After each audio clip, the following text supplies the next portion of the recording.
why would you use vegan protein to begin with? Because you just said here, right? You just ordered a vegan protein from Supplement Needs, yeah, and it just tastes like fucking dog shit, right?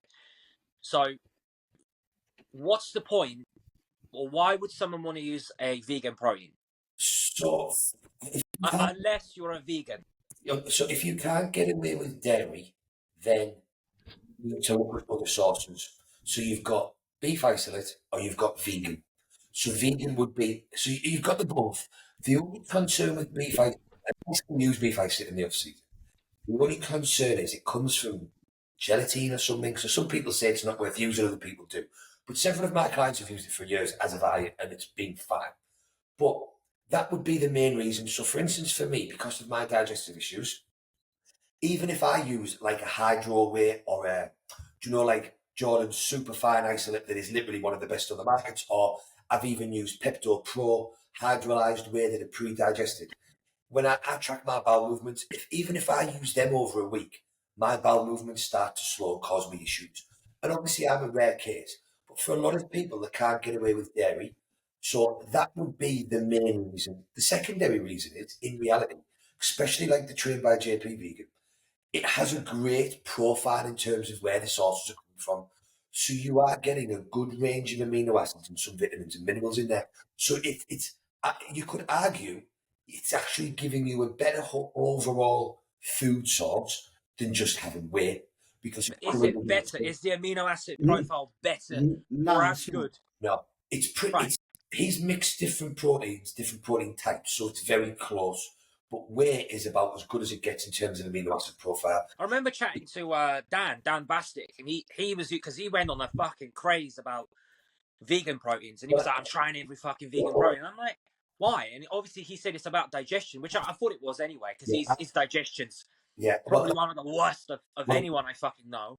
Anything upsets his stomach, but Dan, he was saying, that's why. But outside of that, unless you're a vegan, I don't really see the point in using a vegan protein. When you're dieting, a lot of people say when you're dieting, because it fluffs up and you get a lot of volume.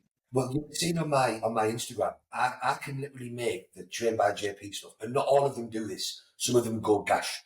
So it's about finding the right one. And this is where Jordan, like what Deck was just saying, really smashed the vegan protein. I've tried everyone out there, everyone. And hand on heart, there is not one that touches Jordan's in terms of flavour and mixture, because add it with enough water and it's thin enough to drink. Like in the terms of some of them go quite cloggy, but you can literally make it up into a paste. And if you have 2 scoops gives you 60 grams of fucking protein. I think like 3 or 4, 5 grams of fat and very low carbs. So it's a great profile. The fat is from very good sources. You can literally make this bowl like in a mixing bowl. Do you know when people add the whey to a yogurt? Yeah. You can make it the same texture as that and it tastes. When you're in prep, it tastes phenomenal. And the beauty of vegan is, like you were saying, it's quite filling. So when you're in prep, you smash on a shake before bed. It's not doing you no favours, is it? So you switch to fish or chicken or egg white, but it's not fucking flavoursome. And if you do the yogurt and whey thing, you've only got a small amount. Whereas I can say to someone, right, I want 60 grams of protein from Trained by JP Vegan, and I know that they only get a certain amount of carbs and fats, but they are ending up with a bowl this full. They can spend 45 minutes. And as we all know, when you're in prep, if you can sit and eat something fucking sweet for 45 minutes of the night, you've just won the prep. And I mean, I put it in the freezer for a little bit so it goes a bit thicker. And then if you want to get creative, you can put some cinnamon or flavour drops in or whatever you want. But I kid you not, because it's hard work in the off season for me, which is where the beef isolate comes in. I can get away with one. And what I'm doing at the moment is I'm doing 1 scoop of vegan, Trained by JP Vegan. And then I'm doing 250 ml of egg whites in a shake. Just shake it up in the shaker with water. Can't even taste the egg whites. So it's thinner. Because when you're in the off season, a vegan protein can be quite filling, which is no good when it follows the 5,000. Hilly's become soft with age, lads. He needs the filling food in preps.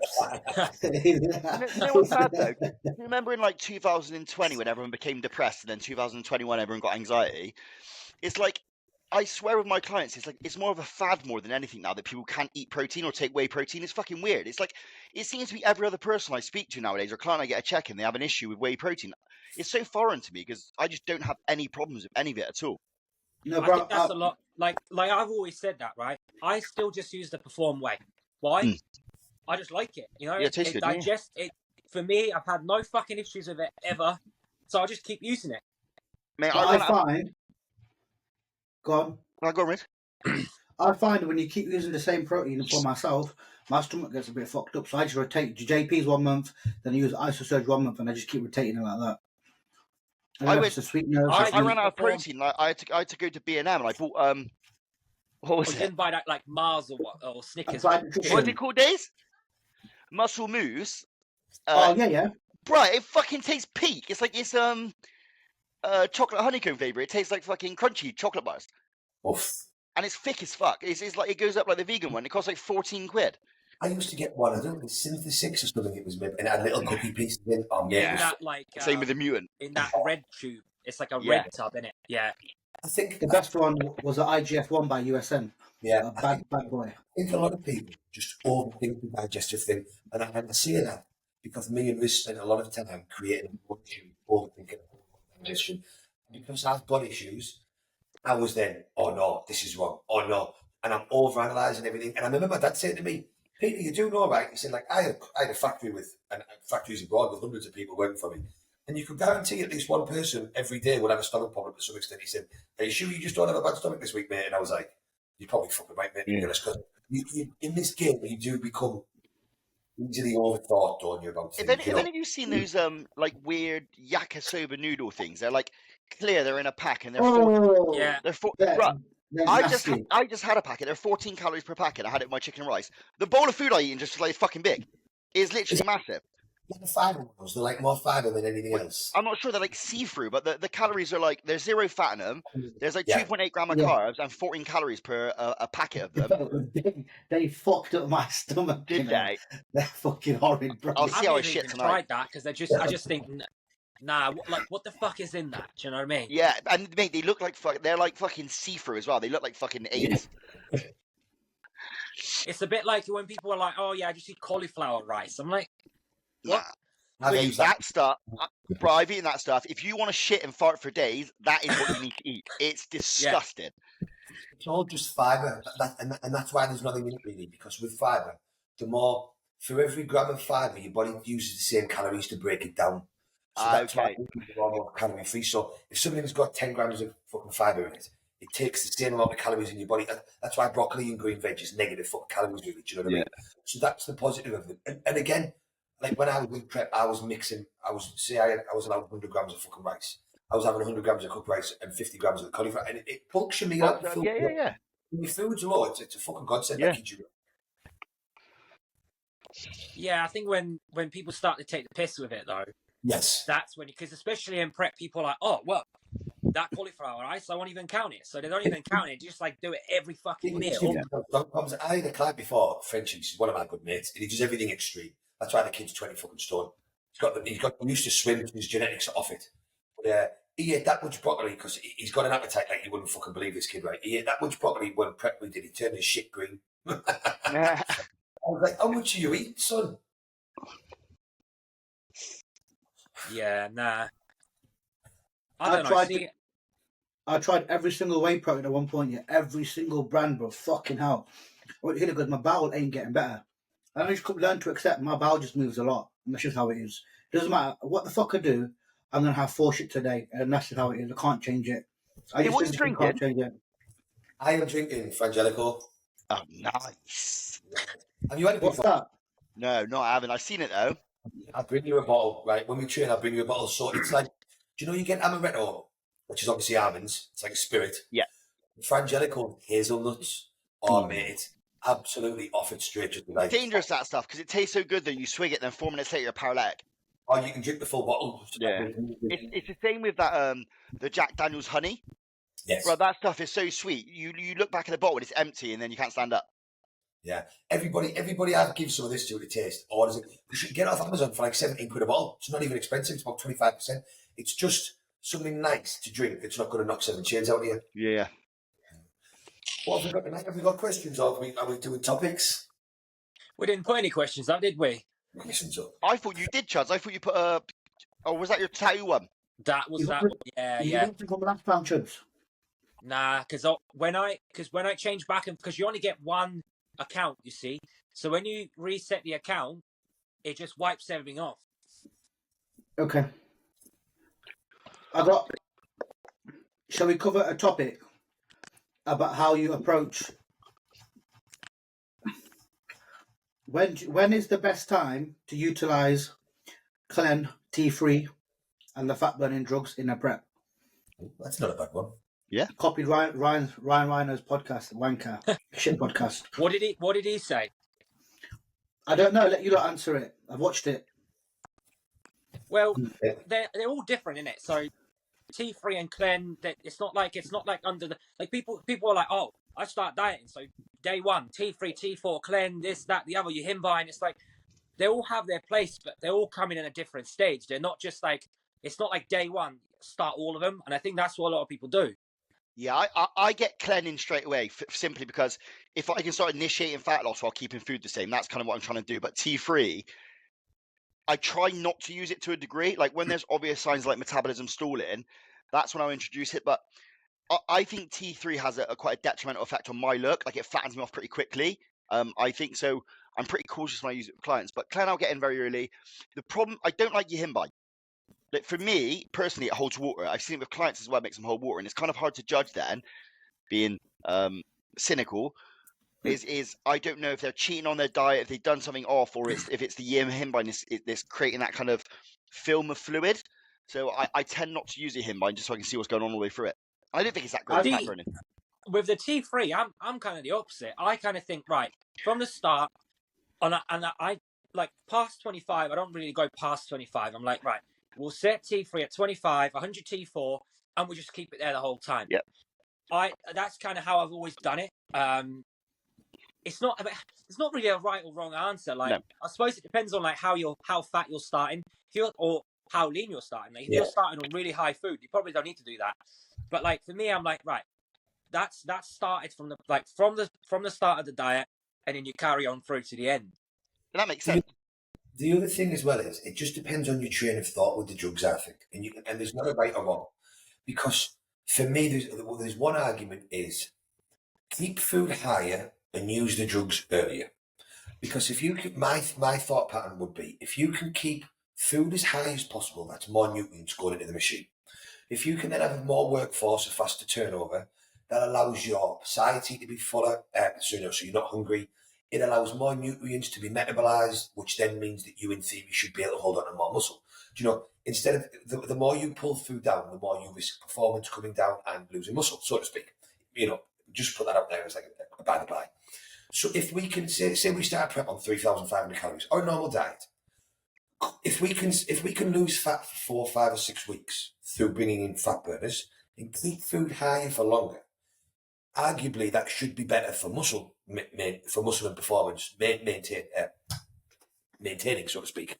Then the other side is keep them for later on or taper them in when you actually need them. And there isn't really a right or wrong answer. I do favour using things earlier.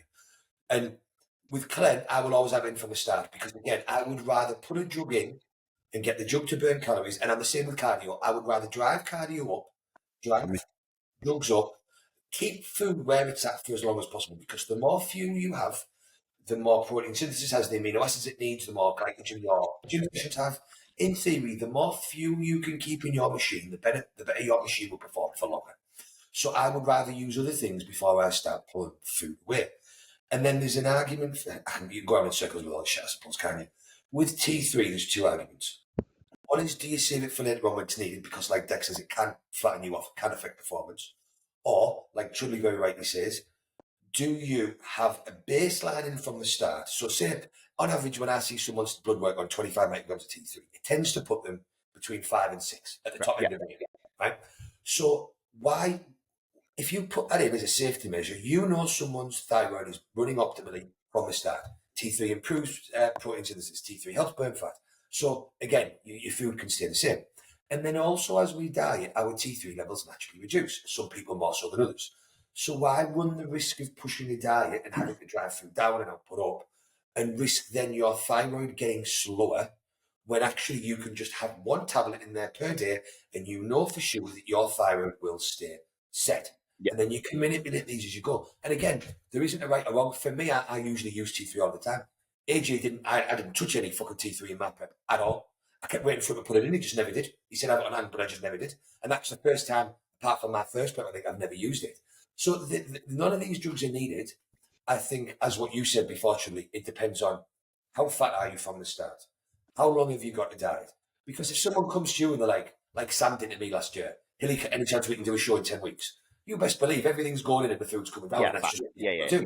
Whereas if someone's like, right, Hilly, I've got 22 weeks till this show. Let's do things perfect. Then you can play about with things. You can do what Martin did with Riz, where you tape the clambuterol up and you take time off it. You can do all sorts of funky things. Arguably, either needed, either not. You can go around in circles, but you can play about with it. I think it just depends on where you're at. And like Dex said, how it affects you. If you know T3 tends to affect your performance and stuff, then maybe it's better for saving it till later on. And like, there's a scientific tidbit, so to speak. I don't know why I'm favouring that word tonight. So in general, 25 micrograms of T3 puts most people at the top of range. But I've seen 2 or 3 blood results this year where 25 micrograms literally put them at 10 or 11, way over the top of the range. Yeah, but is that because the T3 is overdosed? I don't think so, because it was Bob and Holly. I was doing both of their drug use and looking at their blood work. And Holly's was over way high. Bob's wasn't that high. And they were both using the same fucking packet, I believe. So there is, and it's the same with testosterone. It's you'll have some people who are outliers, and she dropped too quick, so we had to reduce hers down to 12, and then we tape it back up. But my only argument with Deck, just for argument's sake, is he's saying that T3 makes him flat, but how can you get flat when you're full of drugs straight away? Easy. I actually hate the narrative of you can't lose muscle if you're on steroids. Like, that's bollocks. Like, if it's easier than people make out, I think, in the sense of when you're pushing for this condition, if you are someone who's not the genetic elite, if you run flat for 5, 6, 7 days, I'm telling you now, you are going to be burning through muscle. And I'm talking being realistically fat as well, like actually flat, like not saying you're flat, you know? I think the other thing is, even if you're on all of the drugs, you can still run flat, or some people can, simply by depleting your glycogen for long enough. Yeah. Because eventually, like, the drugs will only hold so much. And this comes back to being person dependent, doesn't it? Because I don't seem to go flat no matter what I do. I never go flat on any of them. And some people go flat like a sack of shit. I also think as well, like, and this is a really good way of looking at it. You know, you see those guys who compete in a show, then they put a photo up and they've rebounded, they're 25 pounds up, but they are literally fucking nails still. To me, that's indicative of a bad prep. Like, you've sucked. How are you able to put 25 pounds of fullness? We know it's not tissue, fullness back on without losing condition at all. It just shows you suck the life out of your physique in that prep. Well, and that was mine. Do you remember, like, when I come off, like, it got to that point, I weren't even dropping weight anymore. I got stuck at that 220, and I was literally eating absolutely like nothing. And then I got to like 218, 219, and I just could not drop below that. And it was like my body was just stuck. Yeah. And Riz, let me rephrase that actually. Instead of saying losing muscle, let's say flatten off to a point that you can't pull it back. Yeah. Yeah. I think it takes, once you get to that point, it takes you weeks. It takes weeks and months. Like, it's not something, you know, when people come off a prep and they're like 10 pounds up and it's like fullness, like, nah, that literally took me about 8 weeks to actually get back to where I was like, I was actually going in the gym and I was getting decent pumps and like my workouts were decent. It was like, it went that far. Yeah. But you see, my argument for putting the drugs in first would be, let's just say we've got a prep with 16 weeks out, put the drugs in straight away. We know we can pull back a little bit, 8 weeks, put them back in again and look to taper everything out instead of doing it on peak week. Because what everyone does is, oh, we've got a peak week, so we're going to pull out the T4, we're going to drop the T3, we're going to up the Clen, the blah. They used to load of bullshit. Everyone does it. We're going to drop down the T3 to uptake fucking carbs, and we're going to drop Clen. Just leave it the same. Yeah. That way, at least you're going into the show already at a nice low number from 3 or 4 weeks out. Pulling T3 out is the maddest thing to me. Like, that to me just doesn't make any sense. Like, if you've had it in the whole time and you just decide to fill back up, I'm going to put it out, that is a variable I wouldn't play with. Reducing it down makes sense to me. So, and that obviously depends where you've had it. So if you've had to take it, 50, 75 because you've been behind, and coming back to 37.5 or whatnot makes sense. but I wouldn't be going any lower than that. And when I've seen people that put it out completely, I think it's fucking madness. I fucking agree. It's fucking nuts. I think Clen as well. It's like what's like the dosing is going to depend on like how adaptive you are to it, because there's people that take their Clen up to like 160, 180, and there are people that just literally just don't adapt to it. Like for me, I could be on 80, and no matter fucking what, at 80 to 100, I start to lose sleep. I can't sleep. I just get like that sort of Clen feeling, you know? It's like you're just constantly like, I'm up at like 3 o'clock in the morning. It's like, it's mad. Like, I just don't seem to adapt to Clen like that. So for me, taking it past like 120 is insane. But there's people that happily take it up to 160, 180. So for Riz, like, I think cycling that the Clen, when you taper up, you come off, I think that's a good idea. Did that work? Do you feel that was more effective, Riz, coming off and going back up? I think that was the best way I've used it. Interesting. But look, it's hard to say yes, because my life is very different now than when it was before. So then how can I... and things change so much, you can't... But the benefit that I seen of cycling it up was, for example, 40, 80, 120, 160, you can keep cycling it up, keep your food the same. You drop it back down to 40, and then you pull your food back with it. And go again. And you push up the Clen. Yeah. And that way, it's like a consistent progress. I like that. Yeah, that makes sense. We're making progress at all different times. And it's always making progress. You weren't cycling off it, were you? You were just going up and down in the doors. Am I right in saying as well, in there, is it ketofin that's in Benadryl, which cleanses the receptors as well, so it doesn't downregulate, so you can almost mirror that without having to come down. You're sharing any secrets, brother, on a fucking podcast, man. That Benadryl works good. But I think, and again, it just comes to how you skin the cat, you know, because the counter argument of that will be, well, just leave it at 140 and let it run, because now people say, well, it doesn't stop working. But I do think the tapering up and down is a very good idea. Yeah. Again, but it depends on how someone handles the sides like Chuds, because someone that's sensitive to it, they're going to be feeling like shit all of the time. That's because Chuds hasn't done enough cocaine in his lifetime. Yeah. I'll run 250 micrograms with no problem and go to bed. But bro, 20. I start on 20, and I can fit, like, my temperature goes up. I'm sweating more in the gym, even I'm just on 20. What about your heart rate? Yeah, my heart rate goes up about 10 beats, probably from like 80 to about 90. Do you know what? I see a real change in my heartbeat from T3. My T3 puts my heart rate up by 10, 15 points every time. See, and I don't notice any change at all from any of these drugs, really, but that's probably because of the amount of shit that I've taken over the years. We're immune. Yeah. The only thing I notice from Clen is cramping and handshakes when it's good Clen. Do you know what I mean? Right. Great spikes, but T3, I can put in and out, and I don't notice a blank fucking difference. That last prep, when I put that, I was about 4 weeks out, and I put that, what's that mad Clen in? What's it called? Well, the Cerebrus one. No. Yeah, Melee Tiger. I remember I trained, and obviously I was 4 weeks out, so I was on no fucking food. And I went to Daisy's parents' house. I trained legs. I was on the sofa for like 10 minutes, laid down, went to sleep, woke up. I could not move my body without cramping. Like, I was paralyzed. Anytime I moved, I got cramp. I text Hilly, he's like, hey, I think I'm going to die here. And Hilly goes, what did you take? I said, Melee Tiger. And he said, serves you right, you fucking idiot. Mate, do you know, right, I tell you the worst cramp I don't know whether I said this to you. So, and it was my own fault. I took some of that Cerberus Clen as we travelled to Dubai this year on prep ride. And then I decided I needed to train legs the day we travelled or the day after. So obviously my water balance was all over from the long flight. Then the heat. And then I trained legs in a gym that I hadn't trained at before. So it was all different bits of kit ride. Smashed my legs in the heat, dehydrated, full of that Cerberus Clen. And then we got in the car and we drove to the mall, like the Marina Mall in Dubai. And when we parked up and Charlotte got out of the car, I got out of the car in this underground car park and both of my legs seized up. And I kid you not, right, I couldn't stand up straight, but I couldn't bend down.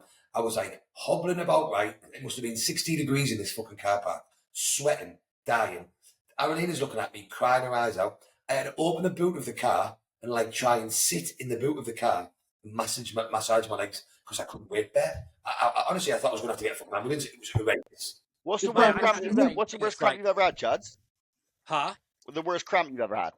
Yeah, so you know, I remember. Do you remember when that Louis Fulton come and train with me? So because that cunt is like mad fucking volume. He's like insane fucking volume. Bro, how bad does it fucking smell wearing that bastard fucking tracksuit that he wears every day?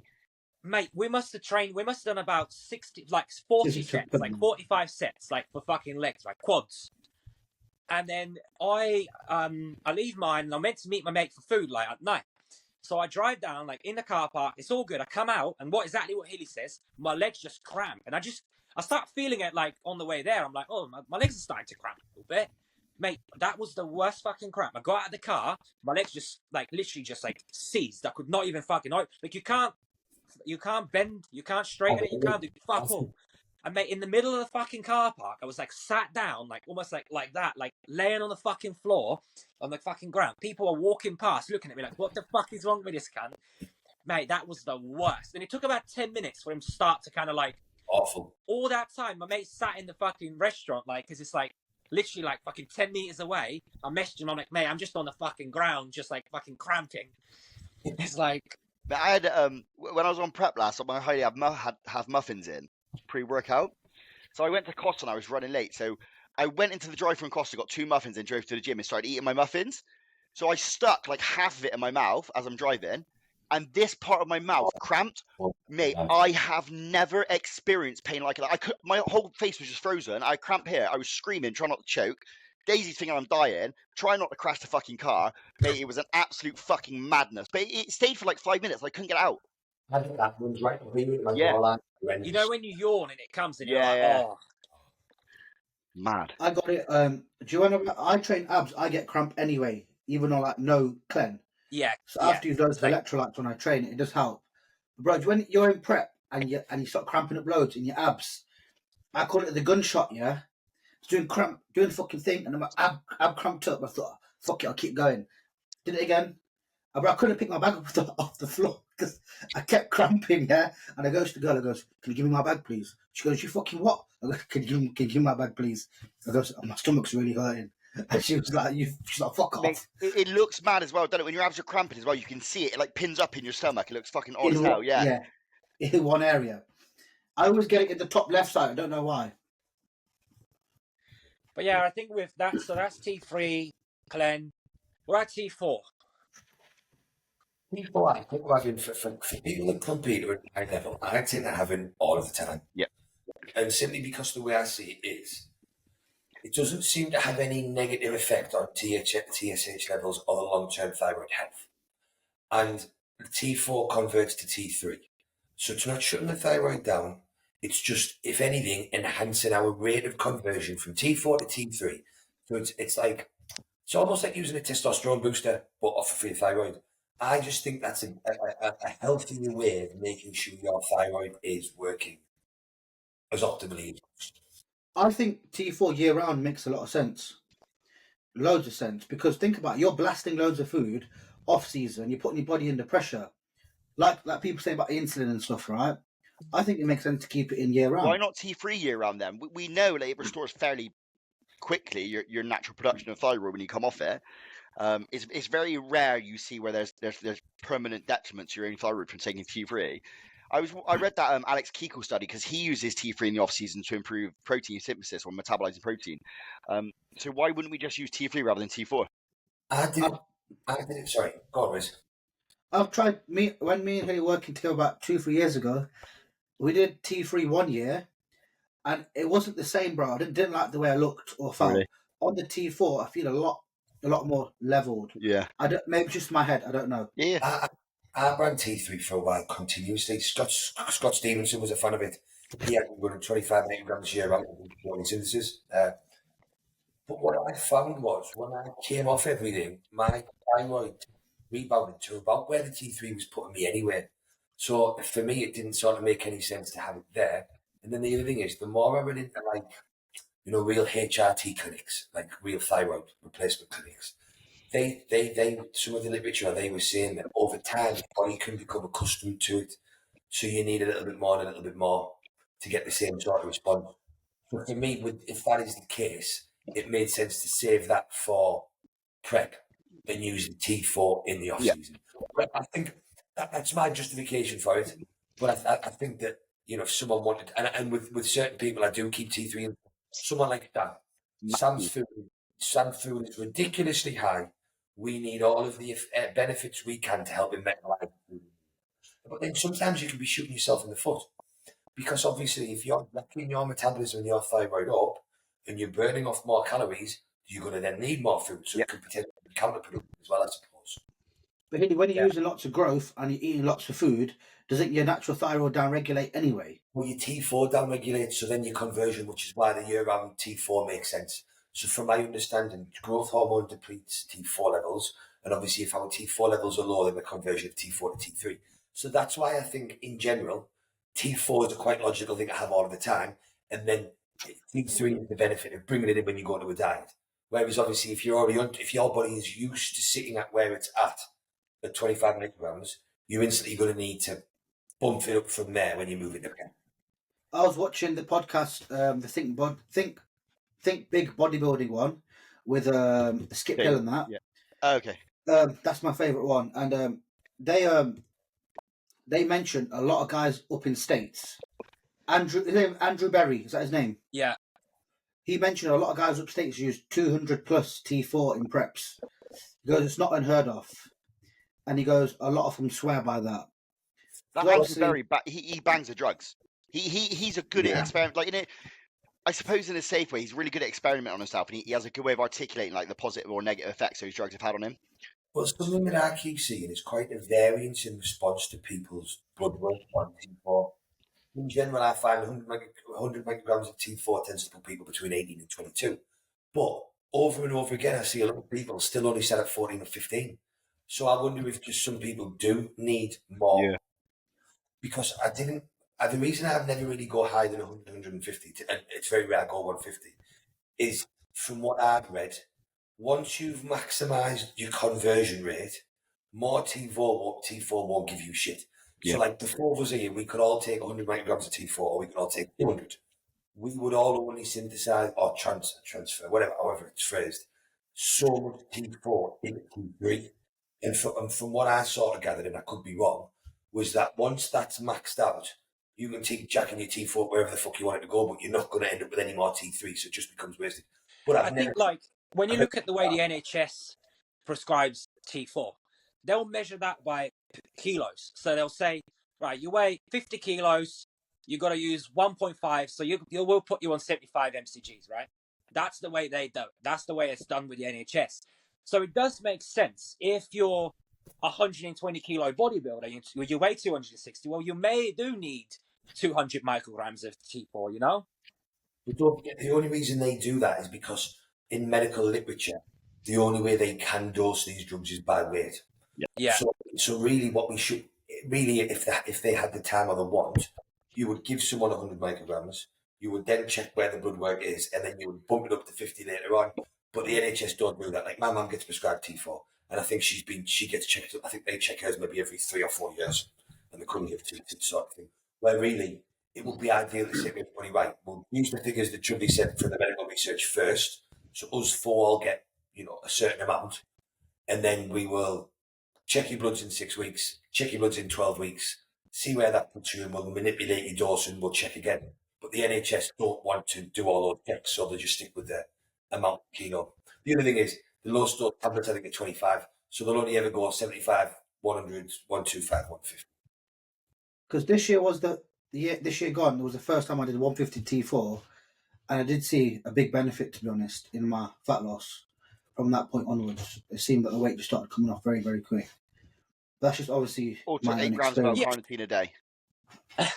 Yeah, two grams of L-carnitine. I never told anyone about. This is the thing that people don't get. Like, once everything's dialed in, more drugs will always work better. Me and Hilly, we have had this conversation so many fucking times. Like, when you tick the boxes, you are only as big as your cycle. That's an absolute fact. But as long as you are the person that ticks every box daily, Because a lot of people will look at the drugs first and they'll go, well, I need to take more. And you're like, yeah, but your diet's not in check. Your training's not on point. It's like, make sure that all that is in check first. At that point, more drugs will always be better. So as long as you're happy to do that, that's on you, I've said it on here several times from that professional muscle board, the two pros that their ultimate saying was, everybody on this board, if you were here, right, where the best of the best bodybuilders are, this was a long time ago, your diet should be on point, your training should be on point, your supplementation should be on point. If that's all on point, you are only as big as your dose. And that's the logical aspect, because you can only train super hard. Once you're at super hard, you're at super hard. Like, once you're at Jordan Peterson level of training, or whether you will use an example, there's no going past there, and your body will break. You will be forced to step back, but you've reached the point. You can only push, liquefy. You can only push so much money down your food, down your mouth, and you can only digest and assimilate so much of it. But the drugs will allow you to recover more from the training, and more drugs will allow more recovery. More drugs will allow more food to be assimilated. So really, it does actually, at the end of the day, come down to the more drugs that you can handle, the more gains you will get over time. And no matter how anybody wants to spin it, there are very few pro bodybuilders turning pro as a bodybuilder, that are not whacking the shit out of drugs. I'm sorry.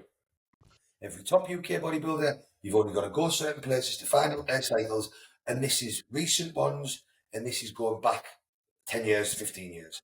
Everybody is taking all of the drugs in very big numbers to turn pro, unless you've got like one outlier genetic freak or whatnot. But for everybody else, more drugs is more. You know, there's that guy on YouTube, that Chase Irons, who's running like mad amount of gear at the moment. He's getting super popular.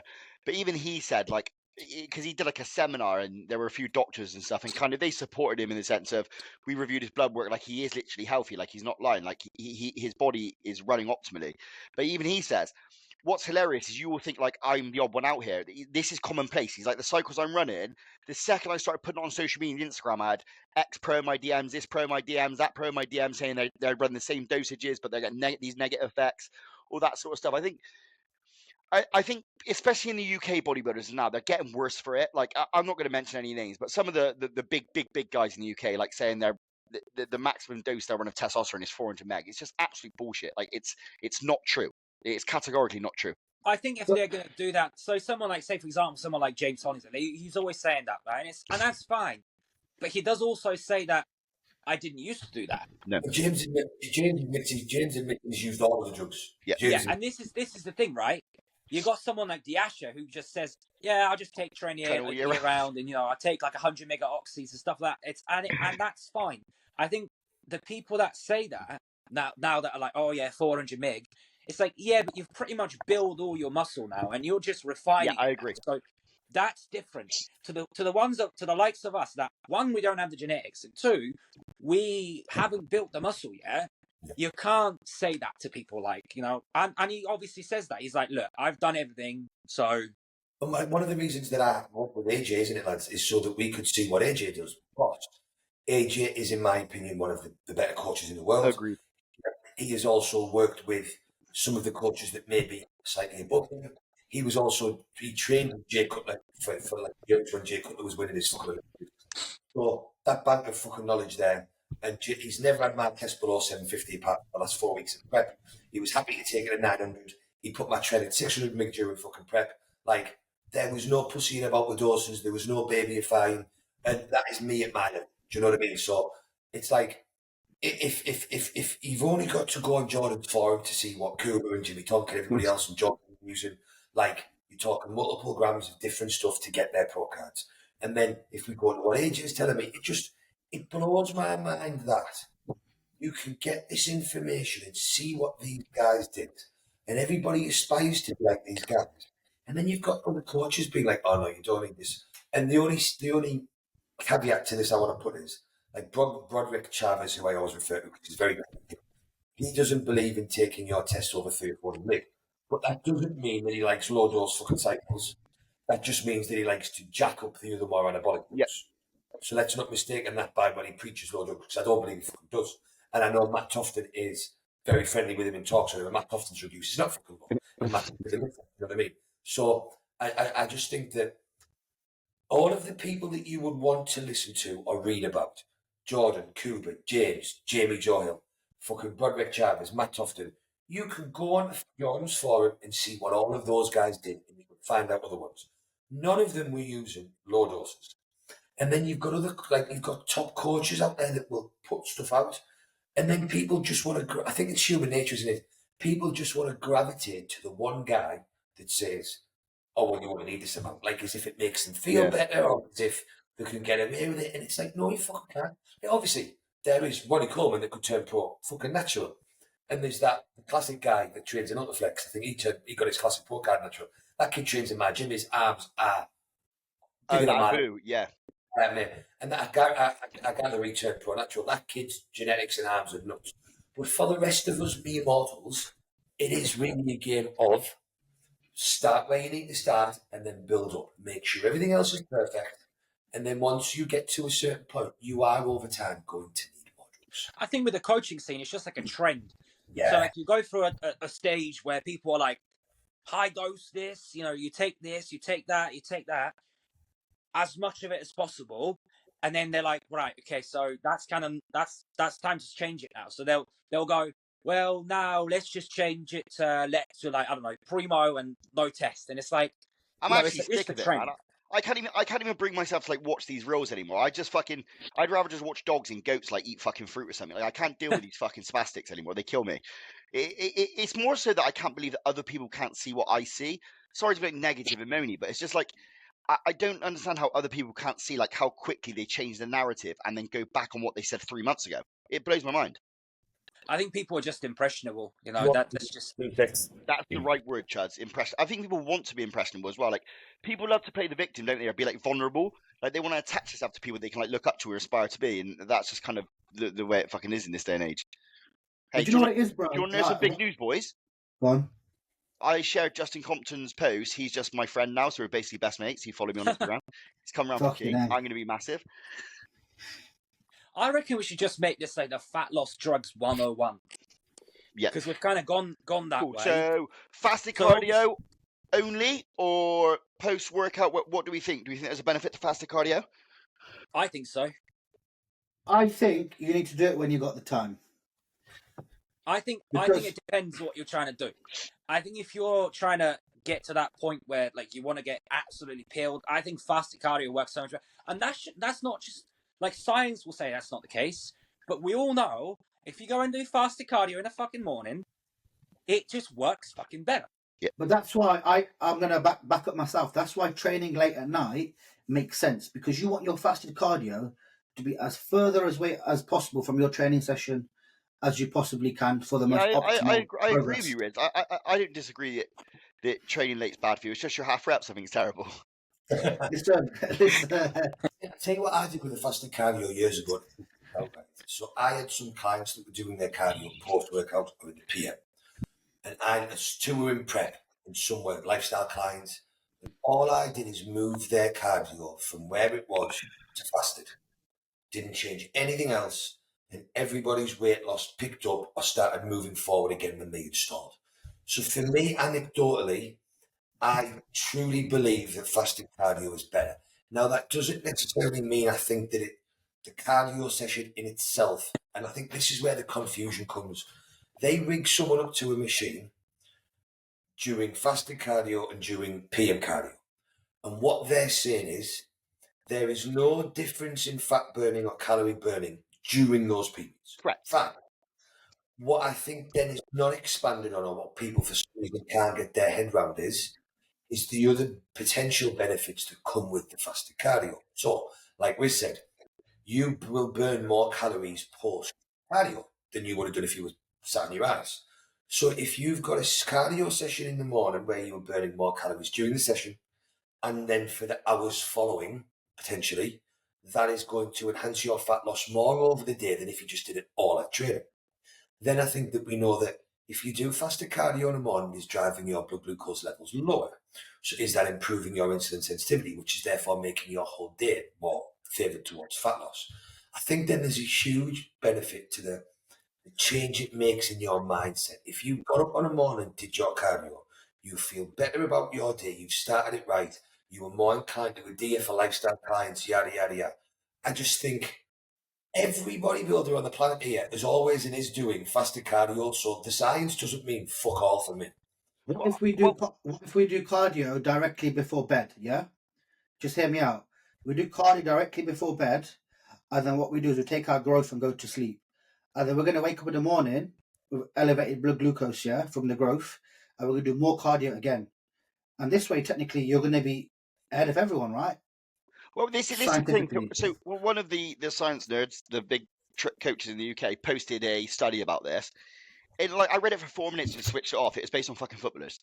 So like everyone forgets that 99% of these scientific studies that are done are not applicable to us. We're all using growth hormone.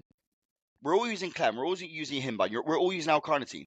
Like, they have a more positive effect in a fasted state. And that's why you can't read those studies and apply it to what we do, because it's not applicable. Like, we're not the same people. We're not genetically the same at that point when we're hammering growth hormone and L-carnitine. So I think...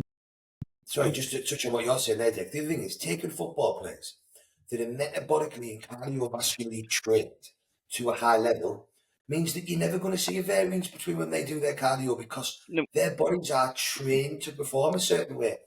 It just goes on to what you were saying there, Dick. It takes away the logic for us.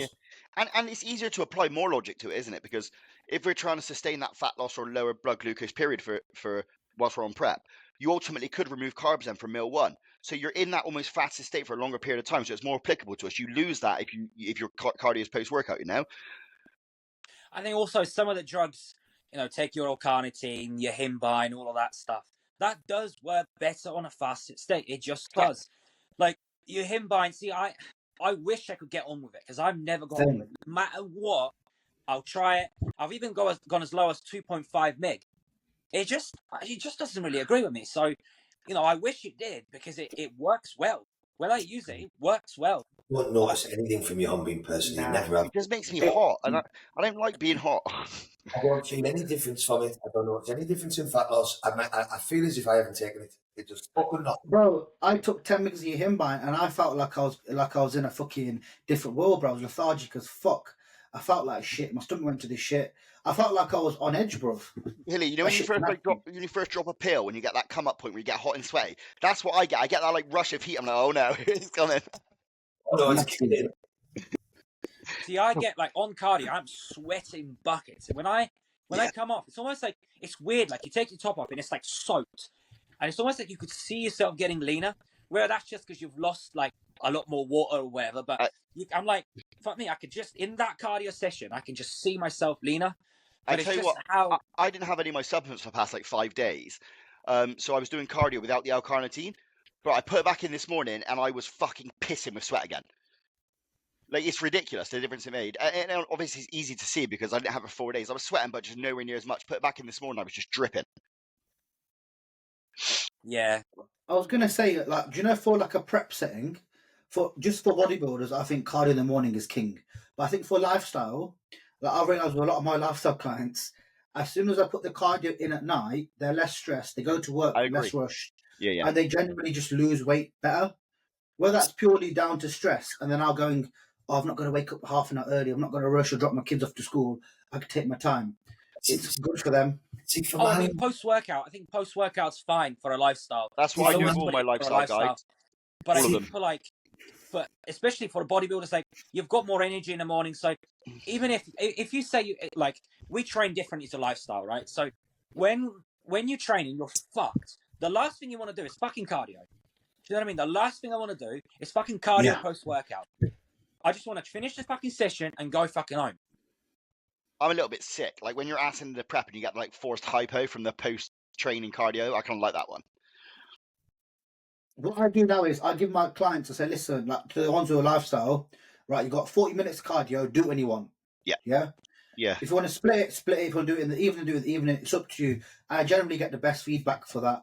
I try and get them to do at least 15 minutes walking in the morning or something in the morning, just to build a positive habit. And then I lump the cardio in post training. That's what I always do, because it kind of helps them build that period of time in the days when they switch on. Because that's where the lifestyle people struggle with, is staying on it all day, isn't it? Where we're able to do it. See, for me, I just find for lifestyle clients, every time I get someone to do fasted cardio, their endurance during the day, their way their mind is during the day, the energy they've got, everybody that's like, oh, hell yeah, I didn't do this. I'm like, just get up and do it. Whether it's someone that's just on a 12-week plan, whether it's coaching, whatever it is, they are like, Hilly, you were fucking right. I wake up in the morning, I do it, I smash my meals off, I'm prepared, I'm organised. I just think it brings so much more psychologically to the day. It is really worth doing.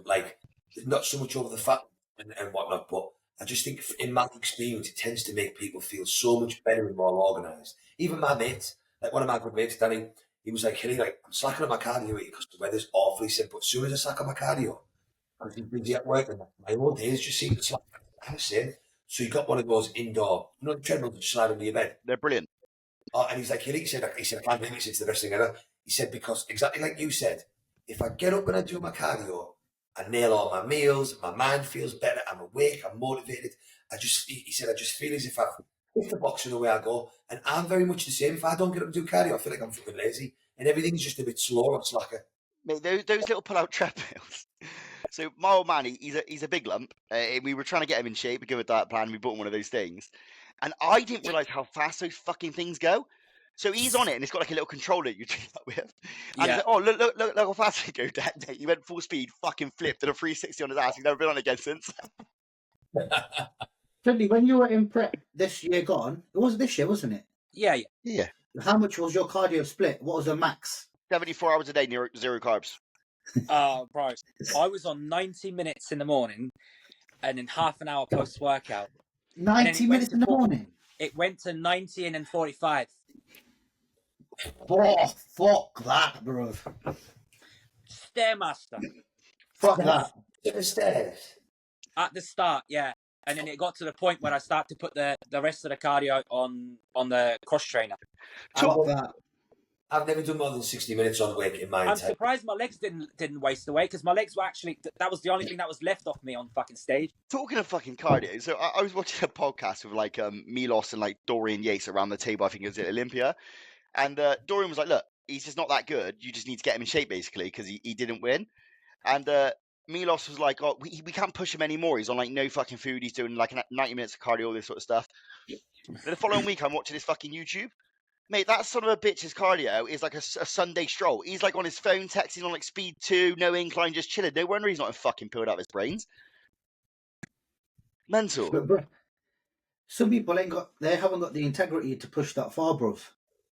Yeah, I'm a weirdo I with think it. it gets to a point though, because we kept pulling food down, cardio up, pulling food down, cardio up. But like, that's not like you can't work it like that. You know what I mean? It's not about let's just hammer you in, because then my training went to shit. I had no fucking energy outside of just literally, apart from me doing the cardio, I didn't want to do fuck all day long. Yeah. If you're having to do 90 minutes in the morning, the rest of your day is fucked. When you're on prep, when your food's that low. Yeah. And it's making you miserable, and then knowing you've got to train like that. Like, if your cardio's getting to that level, you know the prep's fucked anyway. And no carbs. Yeah, No fucking that. carbs. And it got to the point we had to start pulling fucking protein. Imagine being on 10 grams of fat. It just Imagine being on 10 grams of fat, and we had to start pulling fucking protein. Whenever I pull protein down, it's when carbs are still in. So I actually push the carbs up, I'll put the protein down. Just Did you do any refeeds or anything, Chuds? Huh? Do you do any refeeds or anything? yeah. No. The fucking snail from the garden. That's what he got. That was it. I think I had like one refeeding. That was like 300 carb. It went from like... That must be one of the worst preps I've ever heard. I know. It like in my brain, like it just doesn't compute. Like, what did he think was going to happen? You just lower you go, the more pills you'll get. It's not how it works. Well, it does with some people though. I don't believe it does. I don't believe it's an endless case of just pulling stuff. Like, I would say 99.9% of people will stall very early in that prep setting, and to the point where you ain't gonna be able to save it. Well, you probably wouldn't notice the stalling for a longer time if you're using drugs. If someone did that naturally, the body would just shut off and say. But then, if I was doing that with Charles, and let's say we were feeding them up, say 1,000 grams of carbs over Friday, Saturday, and Sunday, by all means, that's a great way of doing it. I'm all for that. Yeah. But if you're just running someone into the ground for that hard for that period of time, they're just going to look like a bag of dicks. Well, I'll tell you what. So to start off, I actually felt amazing, because one, I was really fucking fat. I got to like 275 pounds, which actually is like, I ended up being 220. So that's what, like 55 pound drop. So, you know, I felt like I had a lot of energy. I felt better to start, but that's because I dropped a lot of the weight. And at the start, you're not fucking hungry. But that soon starts to diminish, and like my workouts were crazy, and I was like, fuck me, that's working. It's fucking working up to a point. And at that point, I just couldn't, you couldn't, I couldn't sleep. It was just fucked. What did you message Hilly? Hilly like, just trust the process, trust your coach. He goes, just do as you're told. That was enough to put me off wanting to fucking do it again. Yeah. Because it was just a fucking nightmare. Yeah, fuck that. I don't know if about you lot, but I find, as the start of the prep, my cardio is a little bit easy in that, And I get to the midpoint and I start doing the mad shit where I put Rocky on in the morning. I'll get up and I'll be like, yeah, I'm gonna kill it today. Riz, that's where I think I fucked myself up. Honestly, like I am a fucking retard with it. Like you have no idea. I remember, like, you know the cup holders, but I'm filling them Yeah. up with sweat. Dirty Like that is bastard. how much I'm just dripping with sweat. Like I must be fucking 7 on an incline 15, just going at it for 60 minutes. Yeah. I see. I was the opposite. See, as soon as my like cardiovascular ability starts to go up, I was putting the treadmill on like the stairmaster on level 10, and you know the matrix stairmasters like level 10. That's some fucking serious shit. Yeah, You're yeah. burning like 120 calories every 10 minutes. It's mental. But then you look at this diet phase. I put my back out on my bike. Like I fucked my back up by actually doing the bike. Trained all week, no problem at all. Got my bike, done my back in. Me and Hurley pulled the cardio out, so I was just walking in the morning. Mate, I've not looked better ever since. Like fat loss increased, weight kept coming down. I looked better for it. My legs were twice the size. It was mental. I say this to everybody, mate. I think your training period is where you're jacking your heart rate up and you're putting the effort in. And if you want to do some harder cardio, I think there's no issues with doing that post workout. Heart rate will stay a bit anyway. But I generally believe your morning cardio should be 110 to 120 beats per minute, burning calories, not adding any fatigue to your body, not fucking yourself. Because when you carry more muscle and you are heavier, and that's relevant as well, whether that's RIS at 200 or 190 or DEC at 250. But it's impacting your day, it's causing inflammation, do you know what I mean? And then the drugs we take, the leaner we get, it's impacting your recovery. I think the morning cardio really does need to be steady state, plodding along. And the problem with that is, there was some young kid competing when I did. He goes to the gym, I did cardio, and I felt like tapping him on the shoulder and saying, "Mate, you may as well not bother coming and doing that. Just stroll out your fucking room." People go the other way, you see. But this prep gone, I was doing my cardio chilled up, bruv. Because listen, it doesn't matter how hard I pedal, it takes me ages to get to like 130. And when I do, I feel like shit. I was just doing it at 8. I just pedaling nice and slow, chilling, and I'll progress a lot. Yeah, I think so. Yeah, I think the bike's still the best. I think every other cardio thing fucking shit. Yeah. See, bike's no good for me because as soon as I get on a bike, my quads feel like they're gonna fucking explode, which is obviously why my quads are my best body part, because I obviously have a great connection with them or more fucking capillaries or some shit. Because honestly, it doesn't matter whether I get on a recumbent bike or a normal bike, 5 minutes in and it's painful how plump my quads are. Painful. I'm the same way. Like if I want to pump in my quads, I actually go on the fucking bike. Do any of you boys use the Fat Man bike? You know, that bike's sick. Yeah, I always, because all the pros use them, like all Nick or like Sean Carida, Brett, all those guys use them. I want one of those. Benson's a huge fan of it, and I think I remember listening to a podcast somewhere where he was saying, just because you're not weight bearing, you're just literally fucking using your legs or some shit. I can't remember. Mate, in that Nick Walker's gym, they've got a cinema room with just like 10 of those recumbent bikes on. They have like movies just repeating, so you just sit there, watch a movie, and do your cardio. I do like I think for me, like the cross trainer is the best. That's what I was going to say. Yeah, like you're actually using your whole fucking body. So like you can go at a slower intensity, right? You don't have to pedal as hard, but you're actually moving your whole body. So actually, I think that's probably a lot better because you're burning more calories that way. See, I used the cross trainer one time, and it fucked me into where I ended up getting bursitis in my hips. Do you know, because you're in a fixed plane of motion on it? Do you know when bursitis, you get them lumps where you're like pockets full of fluid? I ended up with 2 golf ball lumps in my hips, and the only thing it could have been is because I was nailing the cross trainer every morning. And you know, you're fixed in that position, it's going da da da da da. And then my legs got smaller the second prep when I brought it in. And I think this just comes back to person dependent. Look at Rob Taylor. That kid can do 60 minutes on the stairs and his legs don't shrink. But I've seen my legs and clients' legs shrink from doing too much intense cardio. Yeah. So like I used to find like my calves would actually get bigger when I do the stairmaster. It's mental. Yeah. Right, God, fucking rub it in, mate. But like, it doesn't happen for us, that. But like, you know, it will this year with the turbojet that really made. But I also think, like, going back to like Rob, and I think this is kind of what me and Riz were just discussing a minute ago. Like, with those higher level guys that have so much muscle, like their bodies are so efficient at burning fat. Their ultimate goal is to stay full, is to not get fat. Does that make sense? Because their body will churn through it anyway. And I think someone like Rob is eating so much food, or his food's so high that he's not flattening off enough so that his legs are going to flatten off during the cardio. Do you see what I mean? I suppose the other thing, going back to what I said about the footballers being conditioned. Rob does 60 minutes on the stairs year round. Yeah. So his muscles are used to it. So he's probably not going to flatten off either, is he thinking about it? What I was doing with all AJ said is he wanted my heart rate 125 to 130 beats per minute. So I would do 10 or 15 minutes on the stairs to get my heart rate up ASAP. And then I would do the rest of it on the treadmill to keep my heart rate where it was. Yeah, I just love walking. Man, I'll walk all day outside. Like, I love walking. That's what. And for me, with a treadmill, it's odd. Like, if I'm on a bike or stairs or anything, I'm clock watching. But on a treadmill, I'll put something on Netflix on my phone. And I'll just chill. I'm gone. Yeah. It makes it so easy. You put something on Netflix. I tell you what, though, if when I do a prep again, if I could do the whole thing in Dubai, it would be perfect. Yeah. Because it's so nice everywhere to walk about. Getting up and just going power walking, mate, I was hitting 25,000 steps without even trying. Yeah.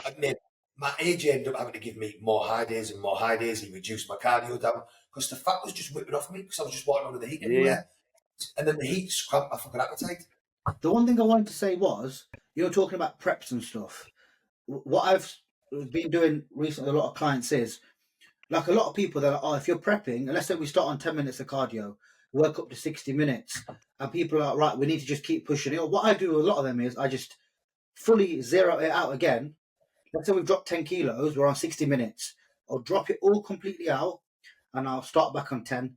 And the client just keeps losing fucking weight because, listen, so now they're 10 kilos lighter, they're now a new body, they're processing everything better. And I really support that, Rez. I think that's kind of like the whole diet break thing that I really like. I think you're almost kind of mimicking that process to a degree. Like you're backing off fatigue and then rebuilding again. That makes sense to me why that would work.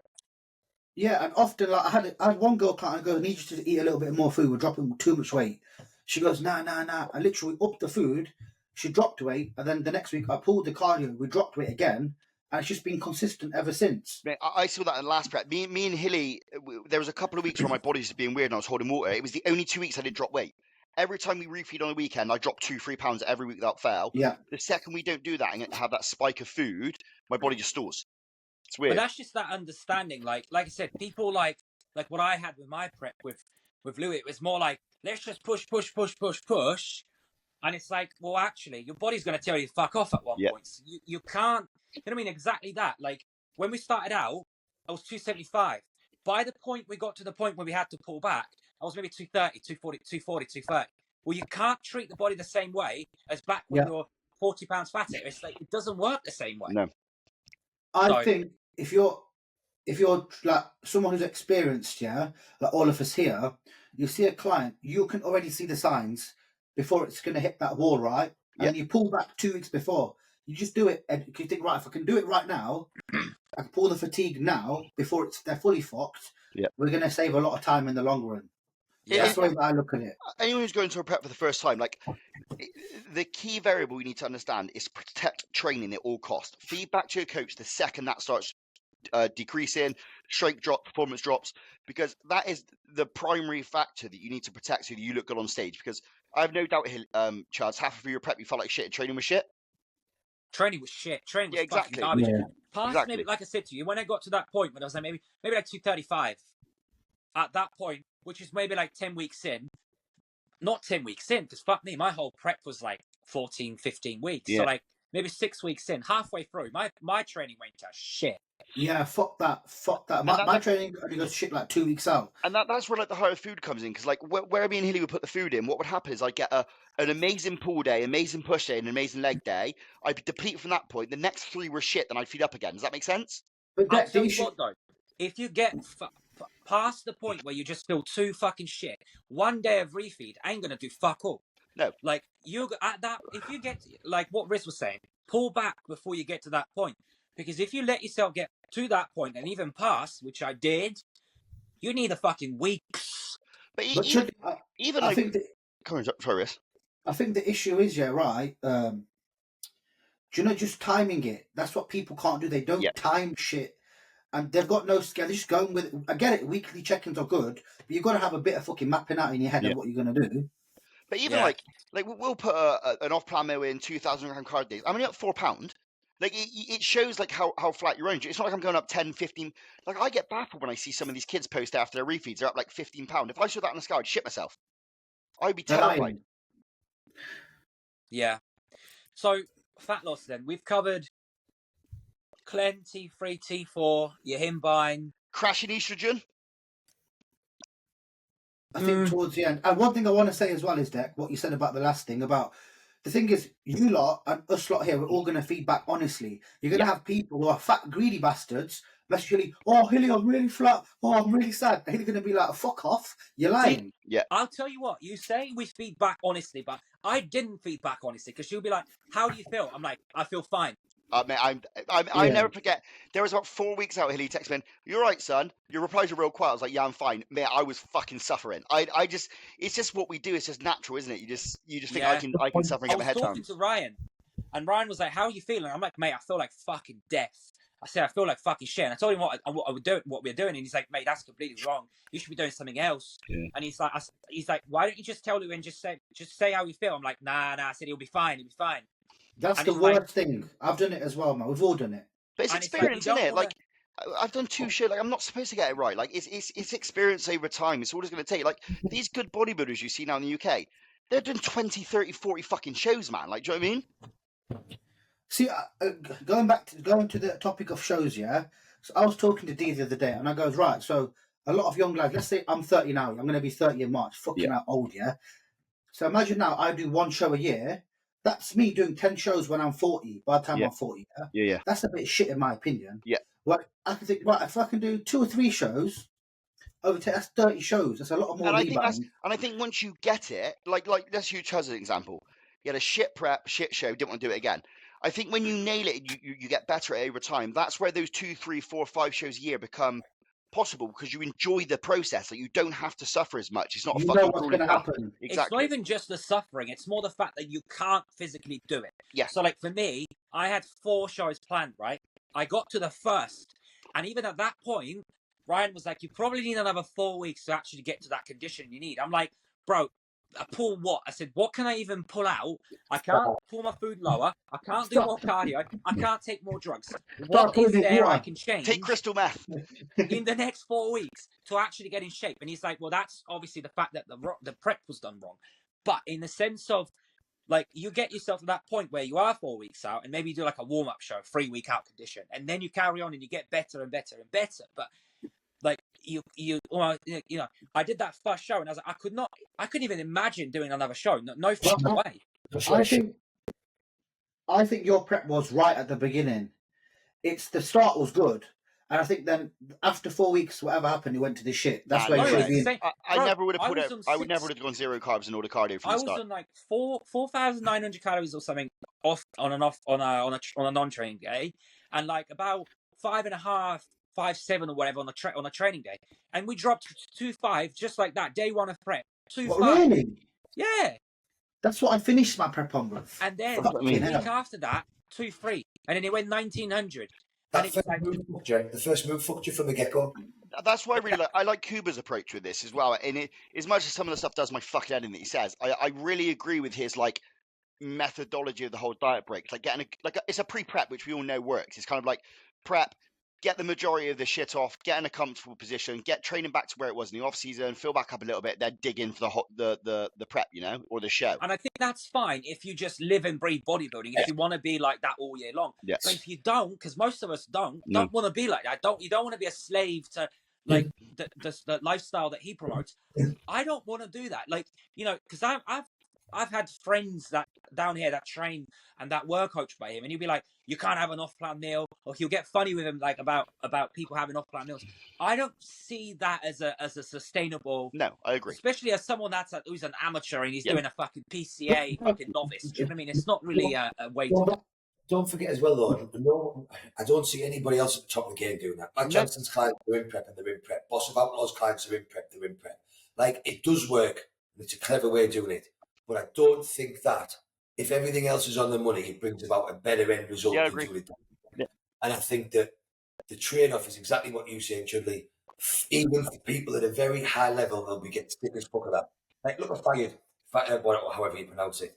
You imagine saying to him, right, you're going to diet for 6 weeks, then you're going to chill for 4 weeks, and you're going to diet for 10 weeks. He'd be like, fuck off, mate. He used to diet for 12 or 13 weeks on the technicals. We only call him prep for 14 weeks. We only call him prep for 14 or 15 weeks, 16 weeks max for every Mr. Olympia. I don't believe that people need to prep for 26 weeks. Take it like I think that yes, it may make the whole prep less taxing, but I don't think it's needed for a fantastic end result. I would put money on the table to say that every single one of us here are more on point than any of the top pros during off season. Mate, you watch your content, mate. They do things that I would never even imagine doing, like picking at food, swapping meals out, eating fucking chocolates here and there, like all that sort of stuff. It's just mad to me. What are you talking? You can do that every But year. I think that kind of shows you though, like as long as you've got the genetics and you obviously training is on point, then you can get away with It certain goes back stuff. to the Holland's Head conversation with drugs, doesn't it? I also think when you're at that position, you can kind of afford to because you know your body's going to do the majority of the work for you to get in shape, you know? Lads, we're going to have to wrap this up soon. My eyes are fucking killing me. I can tell you that. They look a bit puffy. Yeah. I think. I tell you what, let's spend so we can cover all the fat loss drugs, and we can do like fat loss drugs 101. Should we cover DMP for about? Because I think that's the last one, really, isn't it? What else is there like fat loss wise? We've done. I think I think this next year, with the amount of people using L-carnitine in the UK, I honestly think you're going to see a lot of people in a lot of better shape. Yeah, I think it is a fucking not just because I fucking sell it, right?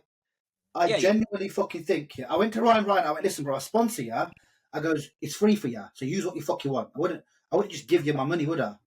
I goes, use 2 Gs a day, and tell me your physique don't change, bro, in 2 or 3 weeks. Yeah, it's the only drug, bro, that it just breaks down fat in that one pathway. It's so fucking good. I'll tell you what. In January, because like I said, like I was telling you guys, like in January, I'm picking it back up. I'm going to go back on cycle, go back to my meal plans. I reckon I will try the 2 grams a day of L-carnitine. See, and I'll tell you honestly, like what I found. I might just do it over Christmas because I'm going to keep cardio in the morning. I might just bang 2 grams in and see how it works. Because, bro, L-carnitine, it makes the growth work better. It makes your gear work better. It makes fat loss easier in essence. It helps to break down our fat, doesn't it, from the molecules. So it just makes total sense for bodybuilders. So with that 2 grams, how we could split? How are we splitting that? I was doing it in the morning pre-cardio. I was doing it pre-gym, post-gym, and then pre-bed because I'm a sad bastard. So 500, 4 shots of 500. Yeah. Well, I don't know if I want to do that. I don't want to jab 4 times a day. I would just done 2 grams in the morning, I think.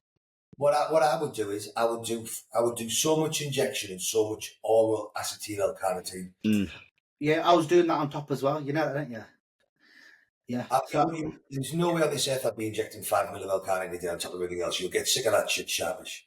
I can't see how someone would want to pin 4 times. Plus, you got your growth. And I tell you what, with the growth, I stopped using growth. Why? Because I can't be fucking bothered to pin it. What I would do is I would do 5 mg on slice and dice before cardio and before training. That gives you a gram. 2 ml you can deal with.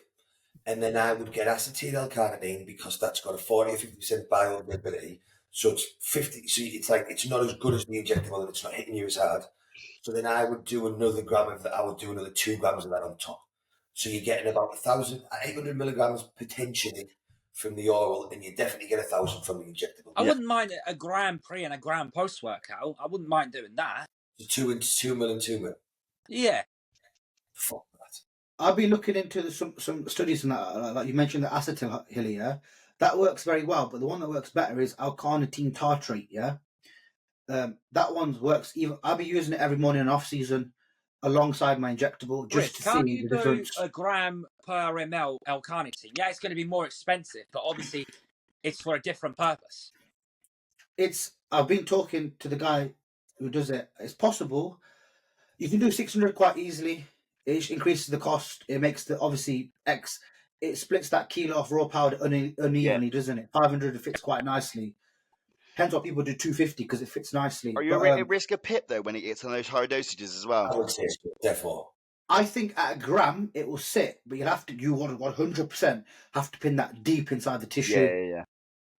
And whether that's we can try it. We can all try it. I can get it done. Try it. If it sits well, fucking hell, brilliant. Yeah. Can you use half a mil? You know what I mean?